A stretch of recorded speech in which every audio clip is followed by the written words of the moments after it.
வரமல்லி 1 cup, காஞ்ச வரமிளகா 15, உளுத்தம்பருப்பு 1/2 கப், கடலைப்பருப்பு 1/2 கப்.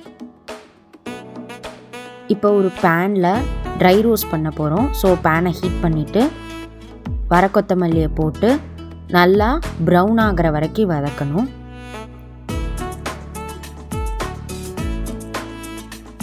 கலர் சேஞ்ச் ஆகிறது தெரியும். இப்போ எடுத்து வச்சுட்டு அதே பேனில் உளுத்தம்பருப்பை போட்டு நல்லா ப்ரௌன் ஆகிற வரைக்கும் வறுக்கணும். இது எல்லாமே நம்ம ட்ரை ரோஸ்ட் பண்ணுறோம். நல்லா ப்ரௌன் ஆகுது. இப்போ கடலைப்பருப்பை வறுக்கிறோம்.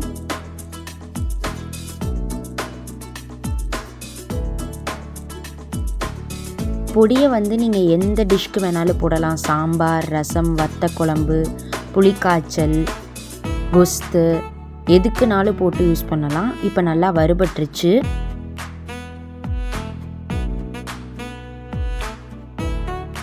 கொஞ்சம் எண்ணெய் ஊற்றி, ஏன்னா மிளகா வறுக்கிறனால எண்ணெய் ஊற்றி தான் வறுக்கணும். மிளகா வறுபடுற வரைக்கும் வதக்கி எடுத்துட்டு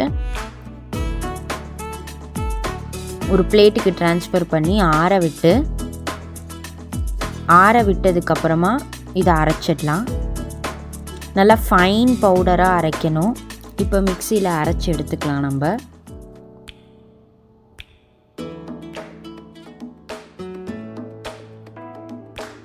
இங்கே பாருங்கள், அரைச்சி எடுத்த பவுடர் எவ்வளோ ஃபைனாக இருக்குன்ட்டு.